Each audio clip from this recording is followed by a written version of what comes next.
Shalom, shalom à tous et bienvenue dans votre émission Le Chant du Coq. Il est 19h14 ici à Évry. Seigneur, nous bénissons ton nom pour ta grâce, pour ta fidélité, pour ta bonté, pour ton amour et pour la vérité qui nous libère. Père très saint, merci pour cette soirée. Tu es fidèle, tu es vivant, Seigneur, et nous voulons haut et fort annoncer ta grâce, ta vérité, ton amour, ta parole. Béni soit ton nom, toi qui es notre sauveur, notre maître, notre Yeshua, notre roi. Nous te prions, Père très saint. Gloire au Seigneur. Amen. Voilà, les amis, le Seigneur est vivant, le Seigneur est fidèle. Que son nom soit glorifié. Shalom à tous et nous allons partager l'évangile du Mashiach. Merci Seigneur pour ta parole. Donc, on vous laisse le temps de pouvoir vous saluer les uns les autres sur le chat. Gloire au Seigneur.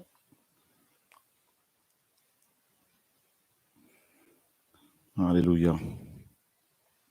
Et le Seigneur est vivant, le Seigneur est fidèle. Alors ce soir, il y aura 2 enseignements, donc 2 émissions. Et le premier enseignement, c'est sur, bien sûr, l'ivresse de Babylone, par Babylone. Et puis le deuxième, ben, vous saurez, vous connaîtrez le titre plus tard. Voilà. Donc shalom, shalom, shalom à toutes et à tous. Je vois mon frère Éric Bouchard du Canada. Ça fait longtemps qu'on ne s'est pas vu, mon frère Éric. Les Canadiens sont aussi invités le 30 décembre à la nuit d'action de grâce. Gloire au Seigneur. Alors, nous allons parler de l'ivresse de Babylone. Et vous serez d'accord avec moi que nous sommes dans un temps particulièrement difficile, un temps, une époque où l'on a l'impression que beaucoup sont devenus fous. Voilà, que beaucoup sont devenus complètement fous. Et en fait, on comprend que cette folie n'est rien d'autre que de l'ivresse. Voilà, de l'ivresse. Donc, nous saluons notre bien-aimé et Kessner Nerestan qui dit « Je t'écoute depuis le Brésil ». Eh ben, bon noite. Voilà. Il y a bon dia, bon tarde, bon noite. Donc, que le Seigneur soit béni. Bonne continuation là-bas, mon ami, mon frère, du côté du Brésil. On a fait le Brésil il y a quelques années. On a fait Paris, São Paulo, Uberlândia. On a fait quelques programmes de réveil là-bas à Uberlândia et beaucoup de guérisons, beaucoup de délivrances. Et le Seigneur s'était beaucoup, beaucoup, beaucoup glorifié. Voilà. Et quel pays, un beau pays. Que le Seigneur soit béni. Alléluia. Gloire au Seigneur. Alors, frères et sœurs, on va parler de l'ivresse de Babylone. Quelle entité. Quelle entité.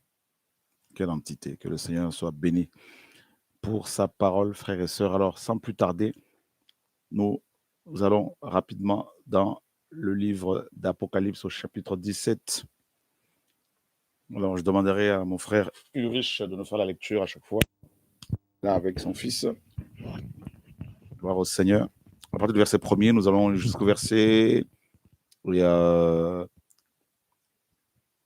On va quand même lire, hein, à partir jusqu'au verset, on va dire, jusqu'au verset 18. Et l'un des 7 anges qui ont les 7 coupes vint, et il m'adressa la parole en disant : Viens, je te montrerai le jugement de la grande prostituée qui est assise sur les grandes eaux, avec laquelle les rois de la terre se sont prostitués, et ceux qui habitent sur la terre ont été enivrés du vin de sa relation sexuelle illicite. Et il me transporta dans un désert en esprit, Et je vis une femme assise sur une bête couleur d'écarlate, pleine de noms de blasphème, ayant 7 têtes et 10 cornes. Et la femme était vêtue de pourpre et d'écarlate, et parée d'or, de pierres précieuses et de perles, ayant dans sa main une coupe d'or pleine d'abominations et des impuretés de sa relation sexuelle illicite.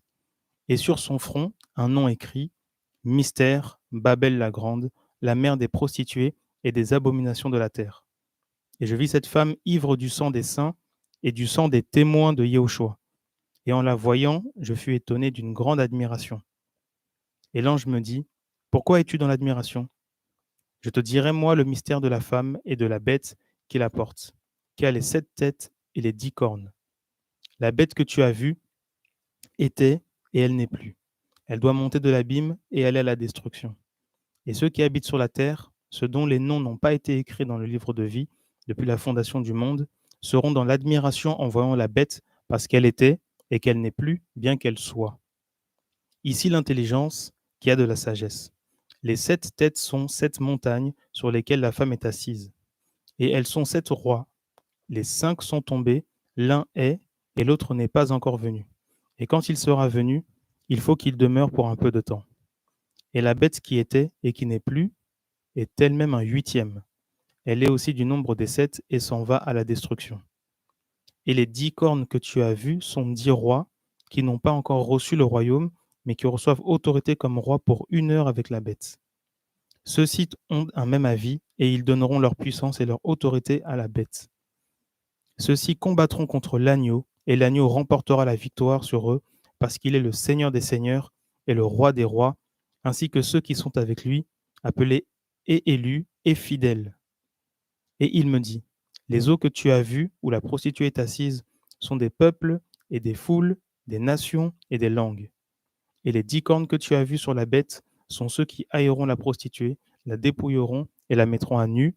Elles mangeront ses chairs et la consumeront par le feu. Car Elohim a mis dans leur cœur d'exécuter son avis et d'exécuter un même avis et de donner leur royaume à la bête jusqu'à ce que les paroles d'Elohim soient accomplies. Et la femme que tu as vue, c'est la grande ville qui a le pouvoir royal sur les rois de la terre. Voilà. Donc, cette ville, cette femme est aussi identifiée à une ville. Voilà. Et elle représente, cette femme, bien sûr, plusieurs choses. Ici, on peut avoir une interprétation allégorique. Et voilà, mais repartons au verset,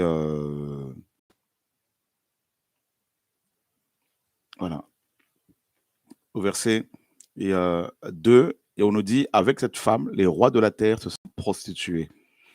Alors, bien évidemment, il est question ici de la prostitution spirituelle, bien que il peut y avoir aussi de la prostitution physique, bien sûr, parce que voilà, on ne peut pas écarter une interprétation, parce qu'on peut faire effectivement plusieurs types d'interprétations de ce passage, à la fois littérale et allégorique. Mais restons plutôt sur l'interprétation allégorique dans un premier temps. Donc, il est question ici de la prostitution spirituelle, c'est-à-dire de l'idolâtrie. Voilà, de l'idolâtrie. Et les rois de la terre se sont prostitués. Et ceux qui habitent sur la terre ont été enivrés du vin de sa relation sexuelle illicite. D'accord? Donc, cette ivresse n'est rien d'autre que de la folie, de l'animalité. Voilà, l'animalité de l'être humain, des humains qui se comportent comme des animaux, mais voire pire que certains animaux. Ils se comportent comme n'ayant plus aucune âme, n'ayant plus d'âme. Vous voyez, il n'y a qu'à voir l'état de la terre. Il n'y a qu'à voir l'état du monde. Les troubles, les guerres, les meurtres, les assassinats et les famines, toutes ces choses provoquées par l'humain, par l'égoïsme, par la méchanceté humaine, toutes ces choses confirment bel et bien que la majorité des humains, la majorité, est totalement enivrée. Et on nous parle du vin de la relation sexuelle illicite de la prostituée. Alors, le terme grec ici fait allusion à toutes les dépravations sexuelles. Voilà. Et c'est notre génération qui est concernée par cela, particulièrement. Et donc, je me répète, on parle de l'ivresse. Les rois de la terre et ceux qui habitent la terre. Donc, cette femme, cette entité spirituelle qui représente à la fois un système bien ficelé, le système, bien sûr, religieux. On peut ne pas être, j'insiste, on peut ne pas être dans une église locale et être complètement religieux. Parce que c'est d'abord un esprit, c'est un mode de fonctionnement, c'est une mentalité, c'est tout ça là. Donc, donc, cette femme est d'abord un système et elle représente aussi une ville aussi physique, d'accord? Voilà, qui a la royauté sur les rois de la terre. Il y a plusieurs villes dans l'histoire du monde qui ont eu à régner sur la terre. Voilà. Et frères, sœurs, cette femme a une mission, c'est enivrer les humains. Et quelqu'un qui est ivre, c'est quelqu'un qui n'est plus en mesure, n'est-ce pas, de juger et de juger correctement. Il n'est plus en mesure, n'est-ce pas, de se prendre en charge, d'accord? Et l'ivresse, c'est vraiment la perte de contrôle pratiquement de tous les sens. Voilà. Une personne ivre, c'est une personne qui n'a plus ses capacités intellectuelles, qui n'est plus en mesure de gérer ses émotions, ses sentiments. Et c'est une personne qui ne peut pas prendre position pour la vérité parce qu'elle est complètement ivre, elle est complètement subjuguée, elle est complètement envoûtée. D'accord? Ses ses 5 sens sont complètement voilés. Voilà. Et c'est une personne qui, malheureusement, est facilement contrôlable, manipulable. Voilà. Voilà pourquoi l'ennemi, pour pouvoir contrôler les gens, il va d'abord les rendre ivres. Voilà. Donc, on te fait consommer des choses qui te rendent ivre. Alors, définissons ici le vin. Qu'est-ce que c'est ce vin? Eh bien, il est question tout simplement des fausses doctrines et des fausses doctrines. Vous savez, aussi bien dans les assemblées que dans les systèmes politiques. Politiques. Voilà, donc fausse doctrine, fausse discipline. Voilà. C'est aussi le levain des pharisiens, d'Hérode. Voilà. C'est aussi le péché, le vin de la débauche. Voilà. Et donc, toutes ces choses-là. Et beaucoup sont enivrés. Notre génération est remplie de chrétiens enivrés par le vin de la débauche de l'entité appelée Babel ou Babylone. L'ivresse, c'est quoi? C'est l'état d'une personne, bien sûr, ivre, et une personne qui est complètement intoxiquée. Voilà. Donc, c'est une forme d'intoxication introduite par l'alcool et causant de perturbations dans l'adaptation nerveuse et la coordination motrice. Ça, c'est la définition d'après le dictionnaire de l'ivresse. Voilà. Donc, c'est un état d'euphorie ou d'exaltation. Vous voyez? Donc, voilà. Donc, c'est quand même particulier. Et quand on voit le comportement de beaucoup de chrétiens, de beaucoup de pasteurs aujourd'hui dans le monde, on se rend compte qu'ils sont ivres. Voilà, ils sont ivres. Comment, par exemple, des chrétiens ne soient pas en mesure de, comment dire, de prendre position pour la vérité face à un pasteur divorcé et remarié. Au vu et au su de tout le monde en plus. Pourquoi ces millions de chrétiens continuent malgré cela à suivre ces gens-là? Eh bien, tout simplement parce qu'ils sont ivres. Nous sommes dans Apocalypse, on va revenir sur Apocalypse 17, on va dans Apocalypse 13, à partir du verset 1er.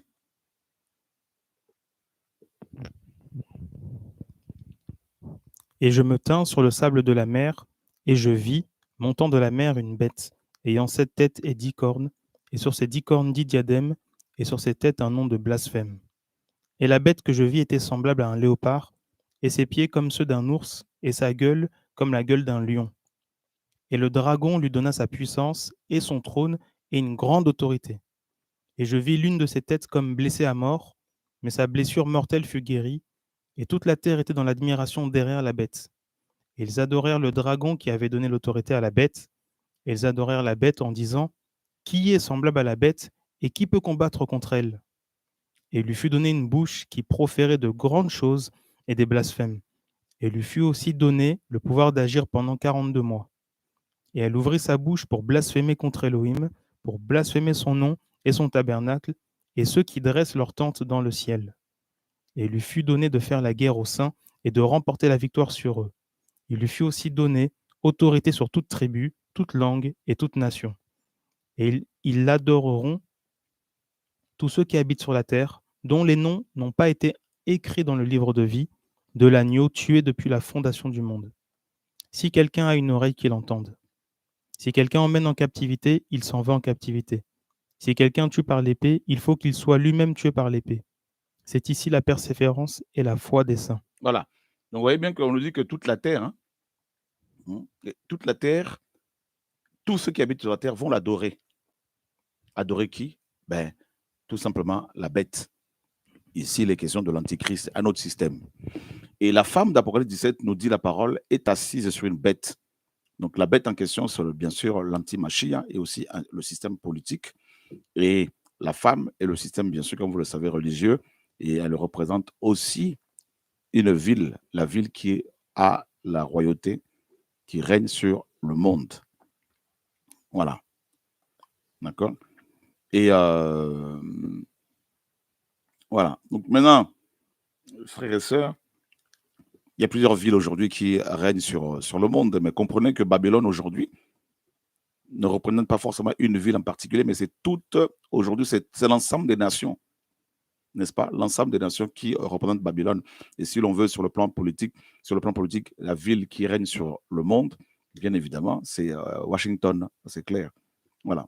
Les États-Unis qui aujourd'hui gèrent l'Europe, qui gèrent beaucoup de nations, pratiquement le monde. Voilà pourquoi la Russie se lève avec la Chine pour pouvoir contrebalancer, n'est-ce pas, l'autorité, le pouvoir américain. Voilà. Donc, on sait que c'est Washington qui gère tout. D'ailleurs, le siège de l'ONU se trouve où? Ben, aux États-Unis. Voilà, aux États-Unis. On voit bien que les décisions qui gèrent le monde, les décisions prises par des dirigeants du monde pour gérer les nations sont souvent prises là-bas. Voilà, donc Washington. D'accord? On sait que le siège de l'ONU se trouve à New York. On sait que Washington, c'est la ville politique, voilà, où il y a la Maison Blanche. Voilà. Voilà. Donc, on sait que d'autres villes, bien sûr, représentent aussi Babylone, ça n'a pas de problème. Mais on sait qu'aujourd'hui, c'est cette femme-là, cette femme, d'abord, sur le plan politique, elle est soutenue par la bête, hein, la politique. Mais cette femme, c'est vraiment l'entité religieuse, vous voyez? Voilà. Et elle représente aussi cette ville en même temps. Bon, on peut y voir aussi le Vatican, ça, il n'y a pas de problème, et tout. Mais c'est en même temps cette ville-là qui gère le monde. Voilà. Qui gère le monde. Et elle représente aussi, bien sûr, la Jérusalem d'en bas, appelée dans Apocalypse l'Égypte et, comment dire, Sodome. Voilà. Donc ça, il n'y a pas de problème. Mais nous savons que cette entité, cette femme, c'est vraiment ce système religieux qui emprisonne, qui enivre les enfants du Seigneur. Voilà. Et pourquoi l'image de la femme? Pourquoi la femme? Pourquoi pas l'image de l'homme? Pourquoi? frères et sœurs, ce n'est pas en vain que les Écritures utilisent l'image de la femme. Il faut se poser cette question-là. Pourquoi cette femme? Voilà. Eh bien, vous devez, si vous lisez la Bible, de Genèse à Apocalypse, l'entité féminine est l'entité qui gère le monde. Voilà. Ne l'oubliez jamais. C'est l'entité qui gère le monde. D'ailleurs, on le dit, dans Apocalypse 17, on nous dit que cette femme est la mère. C'est la mère de toutes les prostituées et des abominables ou abominations de la terre. C'est la mère de toutes les prostituées et des abominations de toute la terre. Voilà. Donc, la femme, parce que c'est la source, parce que le mot mère ici signifie source.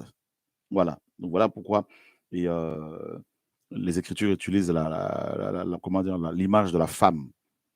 Voilà, de la femme. Même par rapport à l'Église, hein, toujours la femme. Vous voyez, l'épouse, tout ça.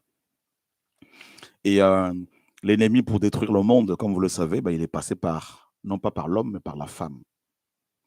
Voilà. Et le Seigneur, pour restaurer le monde, pour délivrer ses enfants, il est aussi passé par la femme.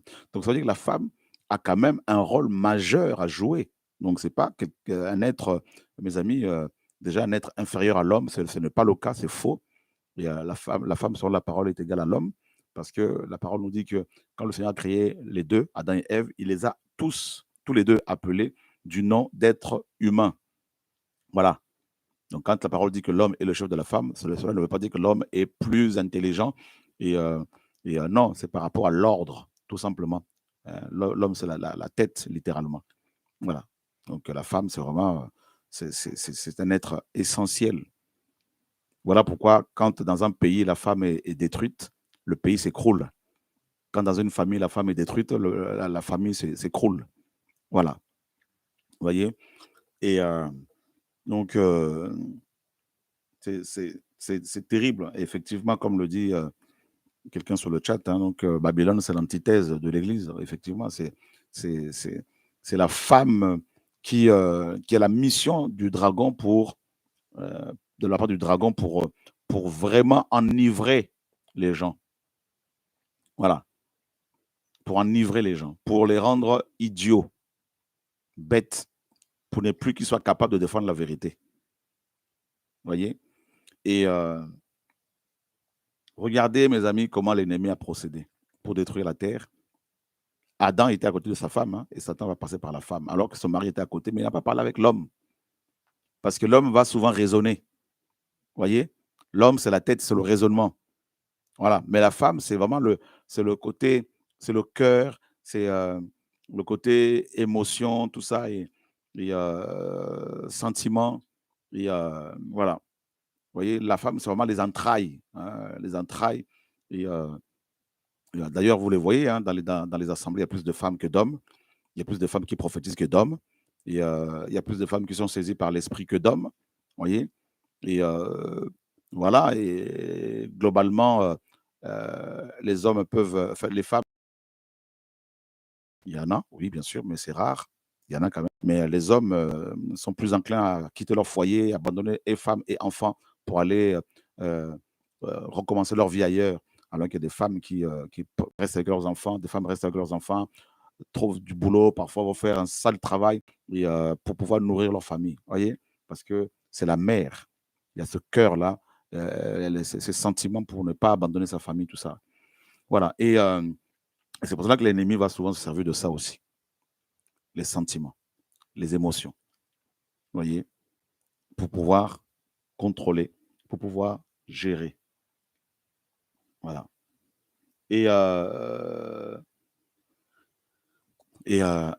là, Jean, quand il voit cette femme, il était dans l'admiration, nous dit la parole, dans l'admiration. Et l'ange lui dit, cette femme est un mystère. Babel la grande, la mère des prostituées et des abominations de la terre. Et il dit qu'il a vu cette femme ivre du sang des saints. Donc sa mission, c'est comme si sa mission est un peu double. Premièrement, enivrer les habitants de la terre avec le vin de sa débauche, de sa relation sexuelle illicite, et aussi s'enivrer elle doit s'enivrer elle-même, non pas de son vin, mais du sang des saints. Donc sa mission, c'est de tuer les prophètes. C'est une tueuse de prophètes. C'est terrible. D'accord? C'est une tueuse, j'insiste, une tueuse de prophètes. Voilà. Et Élie a eu affaire à cette femme-là, sous l'appellation de Jézabel. D'accord? Et imaginez, Élie a combattu contre 850 faux prophètes. Ça, vous connaissez l'histoire sur le mont Carmel, dans 1 Roi 17, 18, 19. Il les a tous décapités. Mais quand Jézabel a appris cela, elle lui a envoyé un message en disant que les Elohim me traitent dans toute leur rigueur si demain je ne fais pas de ta tête ce que tu as fait de leur tête. Une seule parole de Jézabel. Elle n'était même pas en face d'Élie. Elle a simplement envoyé un messager. Élie a tremblé, il a laissé son serviteur à côté et il s'est enfui. Dans la dépression, disant au Seigneur, je ne vaux pas mieux que mes pères. Et au point où le Seigneur lui dira, dans 1 Roi 19, Élie, que fais-tu ici? Pourquoi tu es ici? Donc, une seule parole de Jézabel a mis fin au ministère d'Élie, d'Élia, pour vous montrer la puissance de cette entité spirituelle, mes amis. La puissance de cette femme. Hérodias, femme d'Hérode, mes amis, parce que Jean-Baptiste a prêché la vérité à son mari, a dénoncé leur impudicité. Cette femme était en colère. Et qu'est-ce qu'elle a fait? Hérodias, sa fille d'abord a dansé correctement et sa danse a séduit le roi Hérode, qui lui fait la promesse de lui donner tout ce qu'elle demanderait. Et elle a été voir sa mère. Sa mère lui dit, c'est une occasion pour moi justement de décapiter ce prophète qui me dérange. Demande sur un plateau la tête de Jean-Baptiste. Donc c'est une, mes amis, demandeuse de tête des prophètes, des enfants du Seigneur. Vous voyez? Et c'est terrible. C'est terrible. Et Jézabel a fait tuer Naboth, qui refusait de vendre l'héritage de ses pères. Nous avons un héritage, les fondements des apôtres, qui nous ont été transmis, que nous devons défendre. La sanctification, la sainteté, la croix, la vérité, l'enlèvement de l'Église, la grâce, les œuvres qui découlent de la grâce. Voyez, défendre la vérité, la dîme, c'est la loi, il ne faut plus la payer. Le pasteur n'est pas le chef de l'Église, c'est le Seigneur qui est le chef de l'Église, le Seigneur Yeshua. Tous ces enseignements-là, voyez, la croix, voyez, la nouvelle Jérusalem, l'enfer, le Hadès, le lac de feu, c'est l'héritage apostolique. Et Jézabel veut que les enfants du Seigneur vendent leur héritage, ne défendent plus les doctrines que les apôtres leur ont transmises. Voyez? C'est terrible. Et Jézabel, Babylone, ne veut pas, parce que Jézabel travaillait dans Babylone. Jézabel était une servante de Babylone. Parce que Babylone, c'est l'antithèse de Jérusalem. Il y a deux villes seulement dans la Bible, Jérusalem et Babylone. Lorsque l'une était à son apogée, l'autre était détruite. Voyez? Et la toute première ville dont parlent les Écritures, c'est Babylone, Genèse 10. Voyez? Donc, c'est vraiment la ville des nations, c'est vraiment les nations. Voilà. Voilà pourquoi c'est toutes les nations, parce que la Bible nous dit que c'est toute tribu, toute langue, tous les peuples, c'est tout peuple qui adoreront cette entité, notamment la bête. Voilà. Frères, sœurs. Et regardez ce que la parole nous dit ici.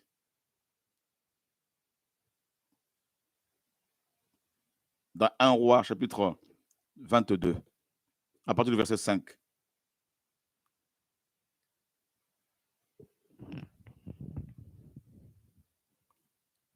Jéhoshaphat dit au roi d'Israël, « Consulte aujourd'hui, s'il te plaît, la parole de Yahweh. » Et le roi d'Israël rassembla les prophètes au nombre de 400 environ, auxquels il dit, « Irai-je à la guerre contre Ramoth en Galade, ou dois-je y renoncer ?» Ils dirent, « Monte, car Adonai la livrera entre les mains du roi. » Mais Jehoshaphat dit, « N'y a-t-il pas ici encore quelques prophètes de Yahweh afin que nous le consultions ?» Et le roi d'Israël dit à Jehoshaphat, « Il y a encore un homme par qui l'on pourrait consulter Yahweh, mais je le hais, car il ne prophétise rien de bon, mais seulement du mal. C'est Mikaïe, fils de Yilma. » Jehoshaphat dit que le roi ne parle pas ainsi.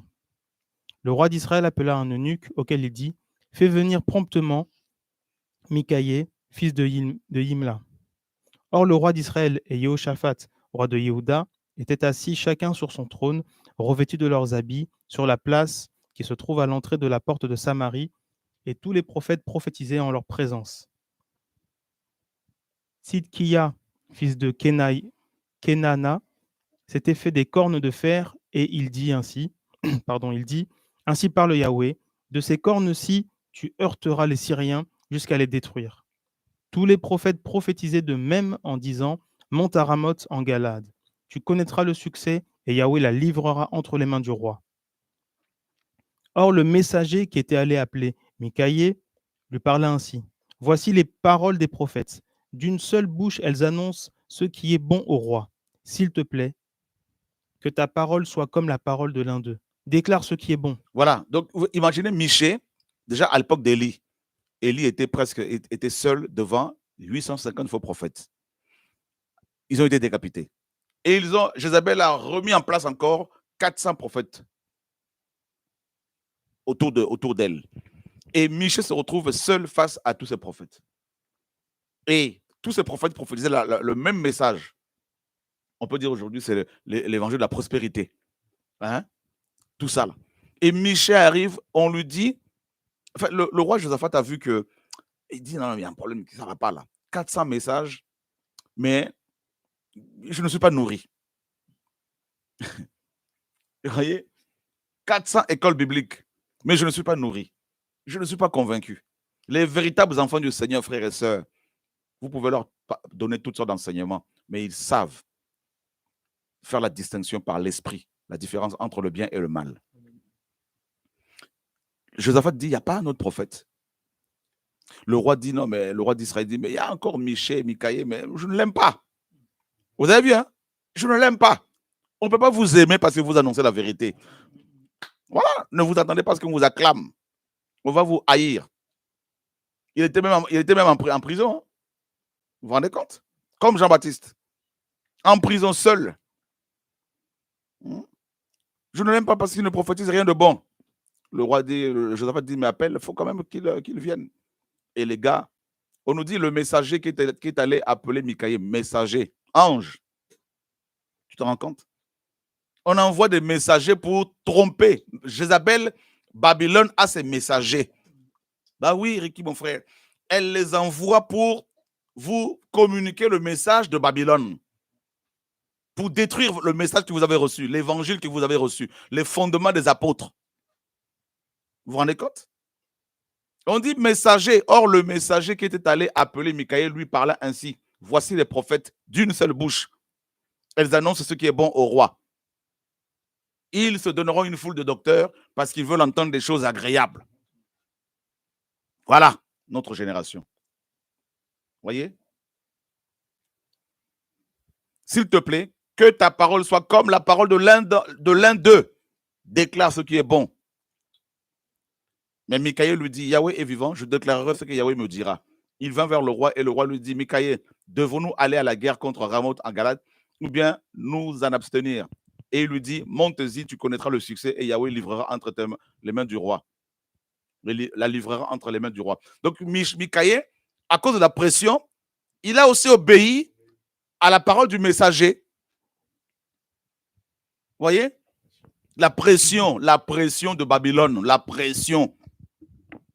On va vous mettre la pression, tout le monde va vouloir vous abandonner, on va vous menacer. Si tu ne fais pas ça, tu n'auras pas l'argent. Si tu ne fais pas ça, je ne pourrai plus payer la salle, je ne paierai plus ton loyer. La pression. Et là, des gens abandonnent la vérité à cause de la pression. Voyez? Ils abandonnent la vérité. Ils ne sont plus lucides. Ils ne sont plus en mesure de faire la distinction entre le bien et le mal. Ils ne défendent plus la parole, ils défendent maintenant les humains, les hommes. Voyez? Parce qu'ils sont rentrés dans une relation charnelle, dans des sentiments et dans les émotions.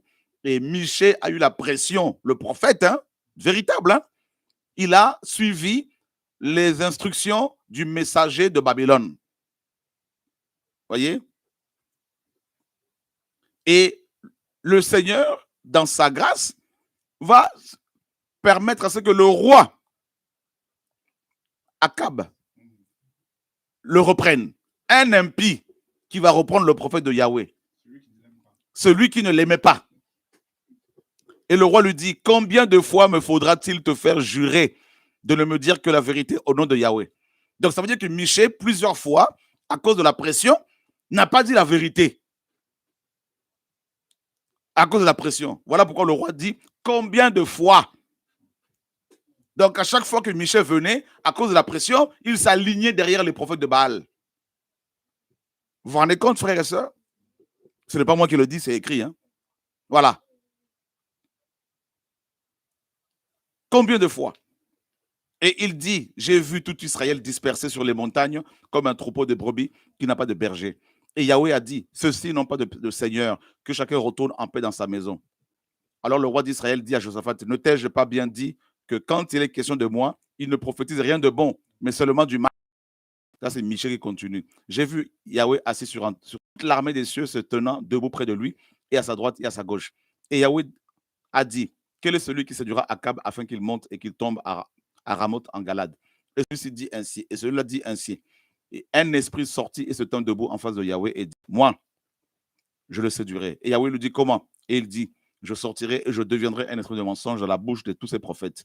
Et Yahweh dit, tu le séduiras et tu le vaincras aussi. Sors et fais comme tu l'as dit.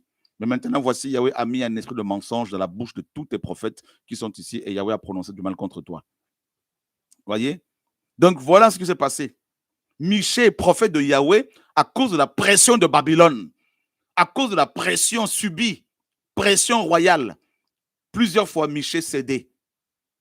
Et à chaque fois, le roi devait lui dire, non, dis-moi la vérité. Et Michée finissait par dire la vérité. Il a bien vu un esprit de mensonge envoyé par Yahweh pour qui séduire Akab. Il a vu ce démon, mais il n'a pas, à cause de la pression, il n'a pas voulu parler. Combien de chrétiens aujourd'hui, à cause des relations charnelles qu'ils ont avec les uns les autres, à cause de l'argent qu'ils reçoivent des uns des autres, à cause des loyers payés par des uns des autres, n'arrivent pas à défendre la vérité, à parler de la vérité, à proclamer la vérité, à prendre position pour la vérité. Des millions. Combien d'évangélistes, de prophètes, d'apôtres, de docteurs, des pasteurs, sincèrement appelés par le Seigneur, véritablement appelés par Yahweh, qui ont vécu des expériences avec le Seigneur, des expériences puissantes, qui connaissent la vérité, qui savent faire la différence entre le bien et le mal. Combien de chrétiens sincères qui ont été touchés par le Seigneur, qui sont convertis véritablement par le Seigneur, par la puissance du Saint-Esprit, nés d'en haut, nés de nouveau, aujourd'hui, à cause de la pression, mes amis, préfèrent obéir aux hommes qu'au Seigneur. Combien? Combien? Hein? Des millions. Parce que ils ont beaucoup à perdre, selon eux. Bien sûr, ils vont tout perdre. Les amitiés, l'argent, le travail, les maisons, le train de vie élevé. Mais vous allez gagner la vie éternelle? Hein? La présence du Seigneur? Voyez? C'est grave. C'est grave. L'heure est grave. Ne pensez pas que nous sommes plus forts que Michée. Si nous ne tenons pas devant le Seigneur dans la prière, dans la parole, nous céderons. Hein? Si l'on ne se tient pas devant le Seigneur, on ne pourra pas tenir devant les hommes.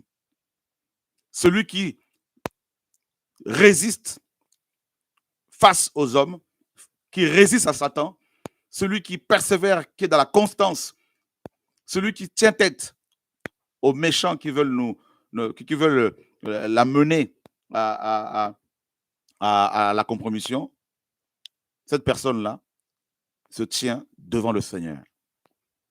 Voilà. Vous voyez, frères et sœurs, et on ne peut pas tenir, résister à la tentation, résister à la pression et défendre la vérité en même temps si l'on ne se tient pas devant le Seigneur, dans la parole.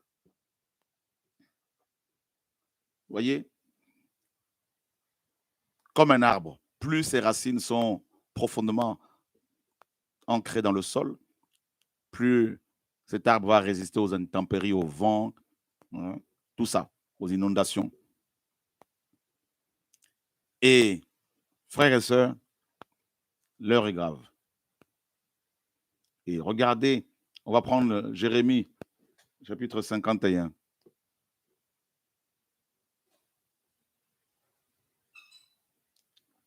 Oh Seigneur, sauve-nous.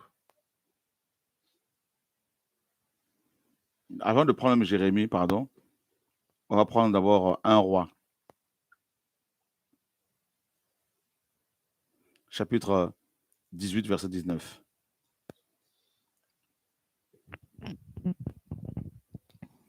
Maintenant envoie et fais rassembler tout Israël auprès de moi sur le mont Carmel, les 450 prophètes de Baal et les 400 prophètes d'Ashéra qui mangent à la table de Jézabel. À l'époque d'Élie, Jézabel avait la plus grosse entreprise. Vous voyez, ayant le plus d'employés. 850 faux prophètes, 450 prophètes de Baal, 450 prophètes de Baal et 400 prophètes d'Ashéra qui mangeaient à sa table. Imaginez le nombre d'animaux qu'il fallait abattre chaque jour. Le nombre de litres de vin utilisés pour les enivrer.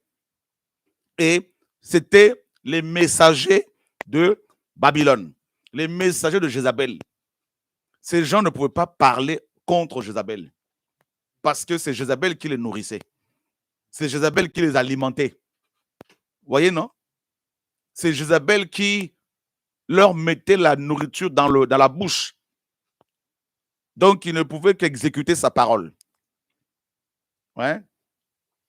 Si vous êtes prédicateur et que quelqu'un vous donne un salaire, vous ne pouvez pas prêcher contre la personne, vous ne pouvez que prêcher ce que la personne vous dictera. Voilà.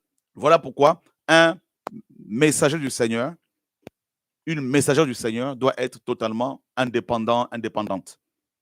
Voilà. Pour ne pas être contrôlé, manipulé. Vous voyez? Même les assemblées. Si, par exemple, quelqu'un vous cède de sa maison pour une église et que la personne a un caractère très fort, la personne peut contrôler toute l'assemblée. Alors qu'elle n'a pas l'appel, mais elle va contrôler l'assemblée parce que là, vous êtes dans sa maison, vous êtes dans ses locaux, la personne, naturellement, se mettra au-dessus de vous. Et sans vous en percevoir, il y a un contrôle qui va s'exercer sur l'assemblée, naturellement. Vous voyez?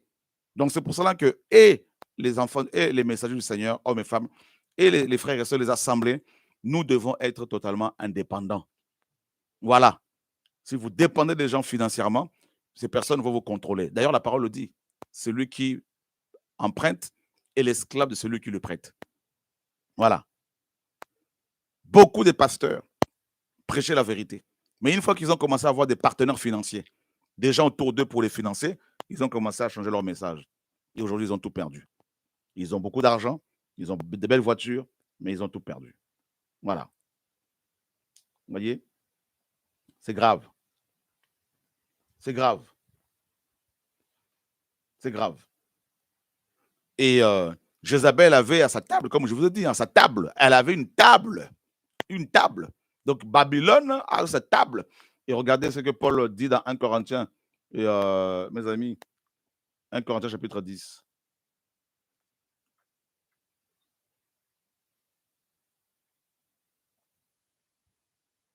On va lire à partir du verset 16. La coupe de bénédiction que nous bénissons, n'est-elle pas la communion du sang du Machia? Et le pain que nous rompons, n'est-il pas la communion du corps du Machia? Parce que nous qui sommes nombreux, sommes un seul pain et un seul corps, car nous sommes tous participants de ce seul pain. Voyez Israël selon la chair. Ceux qui mangent les sacrifices ne sont-ils pas associés à l'autel? Que dis-je donc? Que l'idole soit quelque chose, ou que ce qui est sacrifié à l'idole soit quelque chose? Mais que les choses que les nations sacrifient, elles les sacrifient à des démons et non à Elohim. Ah Or, je ne veux pas que vous deveniez les associés des démons. ah. Vous ne pouvez pas boire la coupe du Seigneur et la coupe des démons. Mhm. Vous ne pouvez pas participer à la table du Seigneur et à la table des démons. Donc la table de Jézabel, c'est la table des démons. Parce qu'il y a deux tables dans la Bible. La table du Seigneur, sur laquelle il y avait 12 pains qui étaient renouvelés chaque Shabbat. 12 pains, 12 tribus d'Israël. C'était du pain pour les prêtres, mes amis, la nourriture des grands. Et la table des démons. Donc, imaginez aujourd'hui, frères et sœurs, beaucoup de chrétiens, quand ils vont dans leur bâtiment d'église ou dans leur maison d'église, sans se rendre compte parce que c'est Babylone qui gère, ceux qui sont dans Babylone, qui acceptent les enseignements de Babylone, qui font n'importe quoi, qui pratiquent le péché, ben, ils sont à la table des démons, en fait. Ils sont en relation avec des démons. Voilà. C'est une relation donc, qui sont liées, qui sont contrôlées par des démons. Les démons envahissent la plupart des assemblées. Voilà. Vous vous rendez compte, même l'apôtre Jean était dans l'admiration.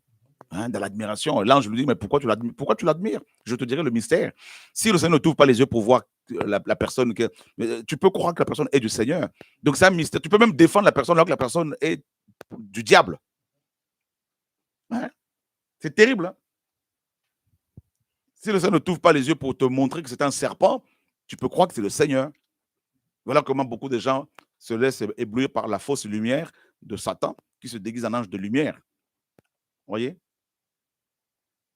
Et comme quelqu'un le dit sur le chat, même ceux qui ne sont pas dans les bâtiments d'église ou dans les maisons d'église, ils peuvent être complètement contrôlés sur des WhatsApp, hein, sur Zoom, sur les réseaux. C'est exactement ça. Tu es chez toi, on t'invite, connecte-toi. Tout ça, là. Mais attends, mais je n'ai pas ça à faire. J'ai ma vie avec le Seigneur, j'ai ma famille, mes enfants, tout ça, machin. Vous vous rendez compte? Donc, il faut beaucoup de discernement dans notre génération parce que nous sommes dans un temps où la séduction a pris de l'ampleur. Hein? C'est grave. Voilà. Et dans Jérémie 51, regardez, hop.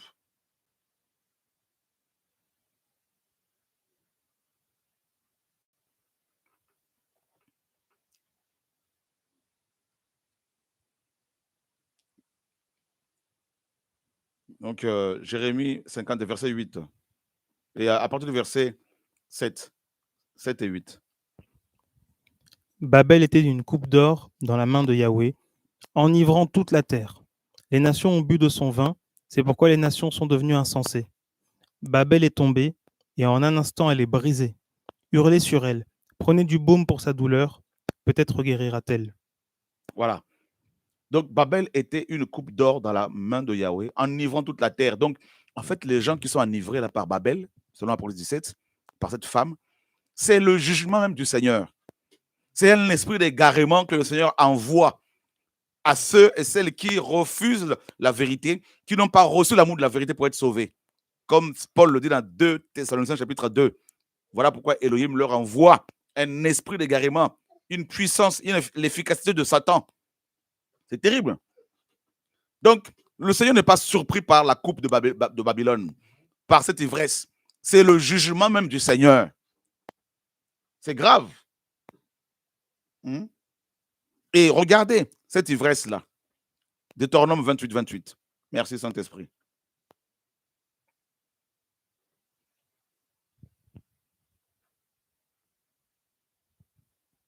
Yahweh te frappera de folie, d'aveuglement et d'égarement d'esprit. Il arrivera que tu tâtonneras en plein midi, comme tâtonne un aveugle dans l'obscurité. Tu ne prospéreras pas dans tes voies, et tu seras opprimé et dépouillé tous les jours, et il n'y aura personne pour venir te sauver. Voilà. Donc Yahweh te frappera de folie, parce que l'ivresse, c'est la folie. C'est l'aveuglement.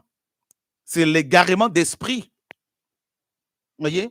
À force de manger des fausses doctrines qui élèvent l'homme, qui magnifient l'homme, avec ces photos des pasteurs ici et là, hein, avec cette starisation des chantres chrétiens, soi-disant, leurs clips où c'est eux que l'on voit, qui sont magnifiques, qui sont glorifiés. eh bien, ça vous aveugle, ça vous envoûte, comme Paul disait dans Galates 3, ô Galates dénués d'intelligence, inintelligents, qui vous a ensorcelé. Donc, l'envoûtement, c'est ça. C'est l'ensorcellement, mes amis. Là. Hein? L'église de Thyatire. Allons voir là-bas. Apocalypse, chapitre 2.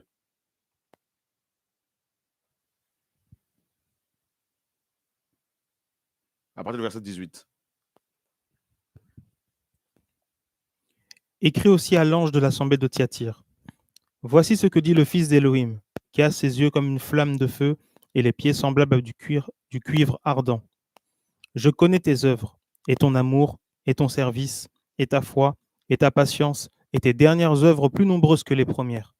Mais j'ai contre toi quelque peu de choses, parce que tu permets que la femme Jézabel, qui se dit elle-même prophétesse, enseigne et égare mes esclaves pour qu'ils se prostituent et mangent des choses sacrifiées aux idoles. Waouh!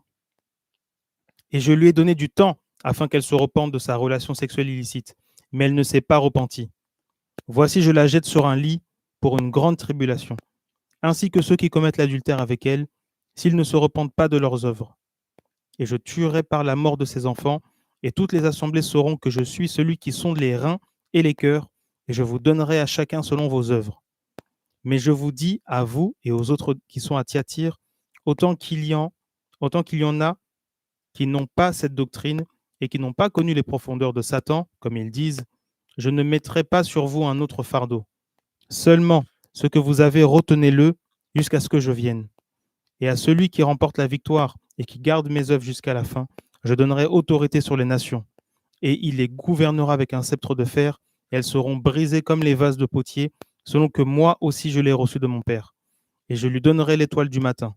Que celui qui a une oreille entende ce que l'Esprit dit aux assemblées. C'est terrible. Ici, cette femme, cette doctrine de Babylone, de Jézabel, hein, cette doctrine, on l'appelait, les gens qui étaient dedans l'appelaient les profondeurs de Satan. Vous vous rendez compte? Donc, la Jézabel, la femme d'Apocalypse 17, cette entité babylonienne, en enivrant les gens avec ses fausses doctrines, avec le péché, elle les amène en fait à découvrir, à connaître les profondeurs de Satan. C'est à être en intimité avec le diable, à se connecter à Satan. Vous vous rendez compte? Vous pensez adorer le Seigneur, mais vous adorez le diable. Une femme est venue me voir pour la prière. Elle dit, frère, je priais sur Zoom. Ouais, c'est une application de communication avec d'autres chrétiens dans le monde entier et avec un pasteur qui s'occupe de ce ministère. Et elle me dit, je me suis assoupi pendant la prière et j'ai vu une ombre rentrer. Elle a vu une ombre rentrer en elle. Et elle s'est réveillée et depuis, sa vie a basculé. Je lui dis, ben, c'est normal, tu pries avec des gens que tu ne connais pas. La prière, c'est quoi? C'est prier avec des gens que tu connais. C'est la communion. Là où deux ou trois s'assemblent à mon nom, le Seigneur a dit, je suis au milieu d'eux. Mais vous n'allez pas prier avec des gens dont vous ne connaissez pas la moralité, hein, l'état d'esprit. Mais voilà comment tu as reçu un démon.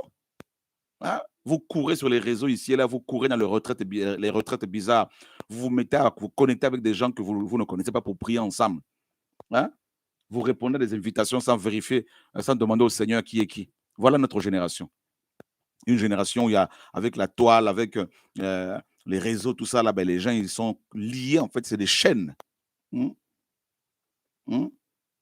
Voilà. C'est grave. Donc, l'ivresse, quand on voit ce qui se passe, c'est l'ivresse. Au point où on fait manger de l'herbe aux gens, des chrétiens, on leur demande de brouter de l'herbe comme des animaux, ils vont brouter. Ils sont comme ça, complètement ivres. Voilà. Vous voyez que des pasteurs sont divorcés, remariés, mais vous continuez à les acclamer. Et les pasteurs qui sont vrais, qui sont sincères, ben vous les rejetez parce qu'ils ne prêchent pas la prospérité, parce qu'ils ne prêchent pas la doctrine de l'enfer, parce qu'ils vous prêchent la croix, ils vous prêchent la sanctification, ils vous demandent d'aller vers le Seigneur, et bien vous refusez. Vous voulez toujours aller vers les hommes, l'idolâtrie, par exemple. Les conséquences de l'ivresse, c'est quoi? L'idolâtrie. Voilà, l'idolâtrie. Les idolâtres n'entreront pas au ciel. Voilà. Quand vous refusez que des frères et sœurs prient pour vous, vous voulez seulement que ce soit un pasteur, un apôtre, un prophète. Vous êtes un idolâtre, une idolâtre. Voilà. Quand vous remerciez les hommes, les humains, que le Seigneur utilise pour annoncer la parole au lieu de remercier le maître. Vous donnez gloire aux instruments et non pas à celui qui les utilise. Hein? Et quand on vous dit c'est pas mieux de faire ça, vous contestez en plus de ça. C'est quand même terrible. Voilà notre génération. Hein? Vous préférez adorer les démons, comme la parole le dit. Hein? Adorer les statues. L'idolâtrie. Conséquence de l'ivresse. Vous voyez? Manque de prise de position pour défendre la vérité. Conséquence de l'ivresse. Vous voyez? Des chrétiens qui ont du mal à prendre position pour la vérité, qui continuent à prier avec des gens alors qu'ils savent qu'ils sont dans la rébellion. Conséquence de l'ivresse. Vous êtes ivre. Vous voyez? Des chrétiens qui voient que leur pasteur continue à coucher avec des femmes, tout ça là, des chantres couchent avec des femmes, divorcés, remariés, mais continuent quand même à écouter leur chant, à aller à leur concert. Conséquence de l'ivresse. Vous voyez? C'est terrible. Vous voyez? Voilà dans Ésaïe chapitre 30, un autre passage. Oh Seigneur. La femme est ivre du sang des saints, donc elle fait beaucoup de dégâts. Beaucoup de dégâts. Ésaïe 30. Lisons. Et verset 9 et 10. Car c'est un peuple rebelle, des enfants menteurs, des enfants qui ne veulent pas écouter la Torah de Yahweh, qui disent aux voyants, ne voyez pas, et aux prophètes, ne nous prophétisez pas des vérités. Dites-nous des choses flatteuses, prophétisez des illusions. Des illusions. Vous vous rendez compte? Ils disent aux voyants, non, il ne faut pas voir. Non, non, non, non, non, non, non, non. Ne prophétisez pas de vérité. Non, non, non, non, cette parole est dure. Non, non, il n'y a pas l'amour, il n'y a pas l'amour, il n'y a pas l'amour. Hein, j'ai reçu des frères hier. Ils m'ont dit non, les gens disent, il a interdit le frère a interdit le mariage de quelqu'un. Comment il peut interdire les gens de se marier? C'est pas normal, il faut prier pour son cœur qui est blessé, tout ça, machin. Mais vous vous rendez compte des gens qui disent des choses qu'ils ne connaissent même pas. Ce sont eux les vrais religieux.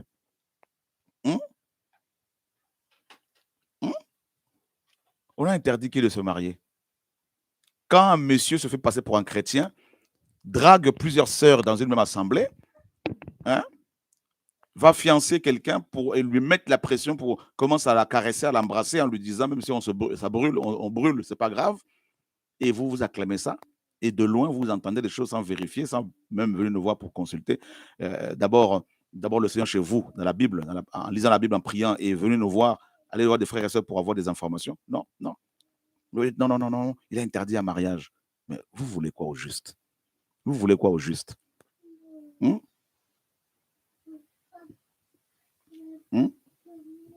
Voilà cette génération. Voilà. Donc il y a l'ivresse de Babylone, il y a l'ivresse du Seigneur. Mais ce soir, nous parlons de l'ivresse de Babylone. Ivre. Les gens sont ivres. Ivres.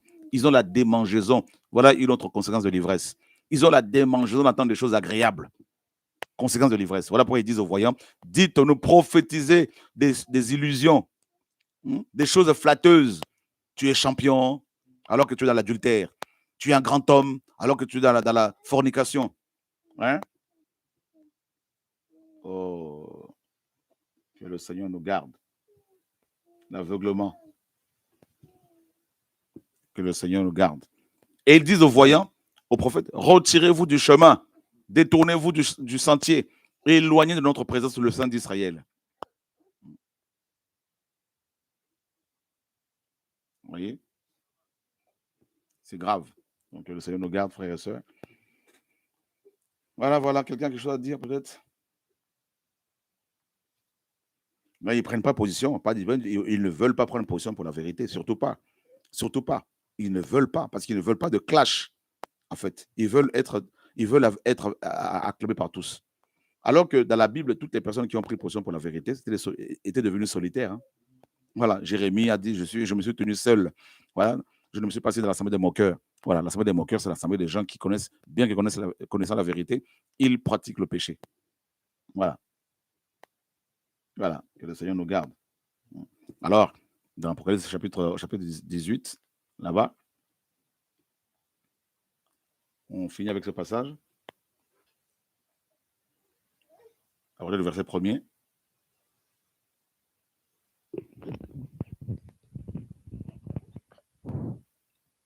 Et après ces choses, je vis un autre ange descendant du ciel, ayant une grande autorité, et la terre fut illuminée de sa gloire.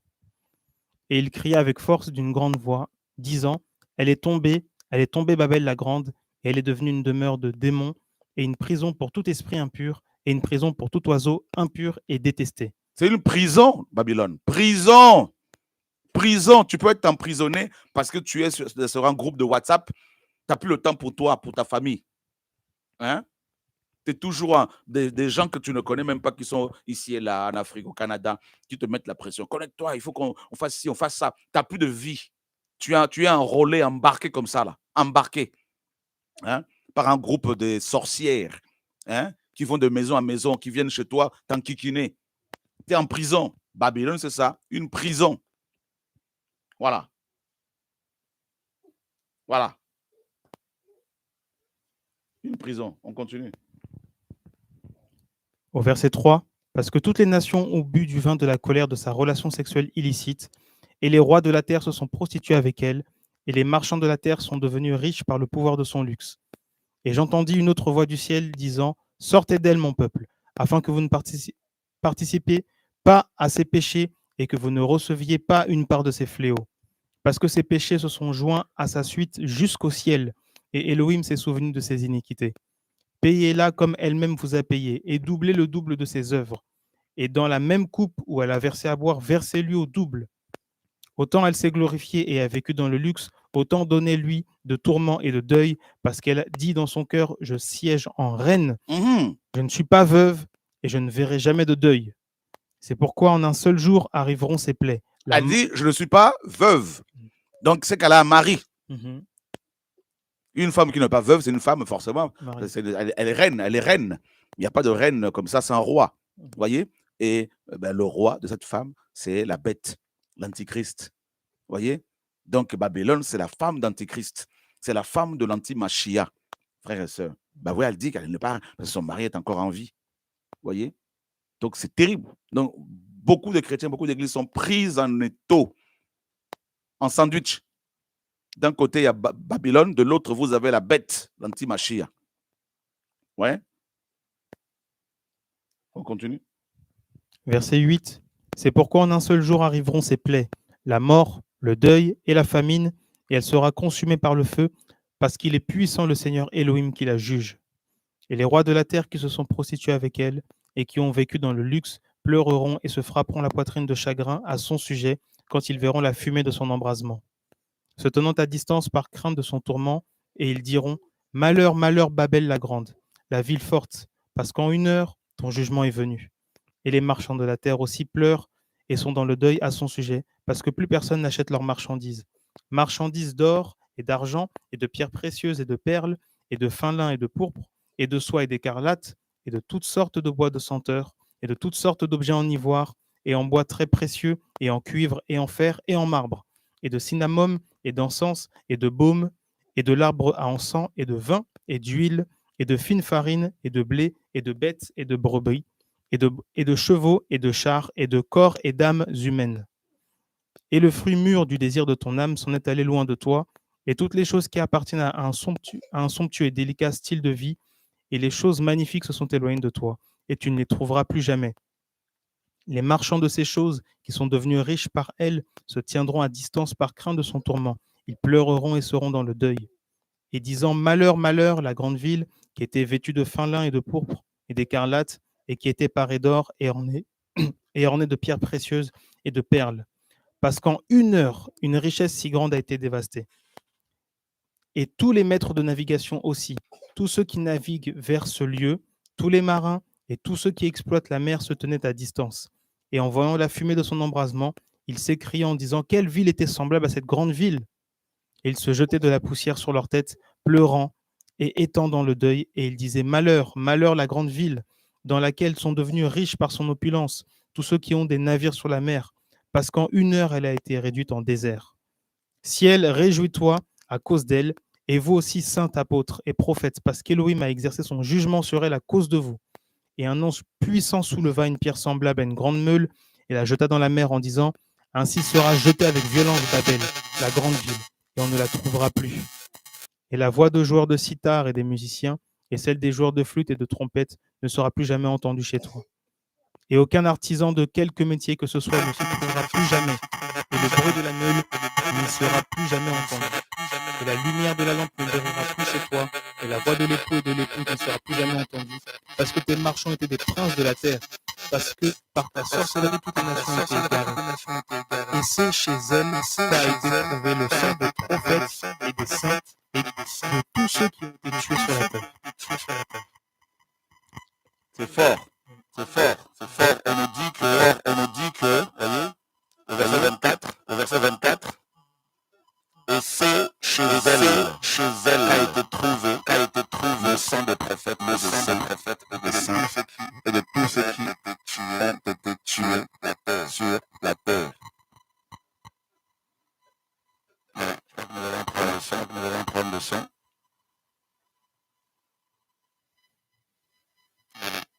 Voilà, que le Seigneur nous garde. Gloire au Seigneur. Ça bug, que le Seigneur soit béni. Alléluia. Le son. Ok. Voilà. Toujours en prendre le son. Merci Seigneur. Allô. Allô, allô. Allô, allô. Je crois que là c'est bon. Merci Seigneur. Ça bug. Ok, c'est parfait. Gloire au Seigneur. Donc, vous voyez, frère et sœurs, dans Proverbe 17, au verset 24, le dernier passage, on nous dit que c'est à Babylone que le sang, c'est à Babylone que le sang des prophètes et des saints et de tous ceux qui ont été tués sur la terre a été trouvé. Voilà. Donc, pour vous dire à quel point cette femme veut vraiment faire du mal, fait du mal aux saints. Voilà, mes amis. Qu'est-ce qu'il faut faire si on est interpellé? Qu'est-ce qu'il faut faire si on est touché ce soir? Mais il faut sortir. Quel que soit le prix à payer, vous devez savoir ce que vous voulez. Suivre la vérité ou suivre le mensonge. Vous devez savoir ce que vous voulez. Qu'est-ce que vous voulez? Voilà. Chacun doit savoir ce qu'il veut. Il y en a qui veulent l'argent, qui veulent l'amitié, d'autres veulent le ciel. Et ceux qui veulent le ciel sont dépouillés. Ils se retrouvent souvent seuls, incompris. Voilà, que le Seigneur nous garde. Si vous avez été dans l'ivresse, eh ben, il faut se repentir. Il faut revenir au Père, revenir à la vérité, être sobre. Voilà. Et la parole nous dit dans Éphésiens 5, 18, ne vous enivrez pas du vin dans lequel il y a le libertinage, mais soyez au contraire remplis du Saint-Esprit. Voilà. Donc, il faut être rempli de l'Esprit du Seigneur. Que le Seigneur soit béni, qu'il vous garde, frères et sœurs. À bientôt sur TV R2 de Vie. Et il y a une autre exhortation, un court message dans quelques minutes. On revient vers vous dans peut-être 15 minutes. À tout de suite. Au revoir.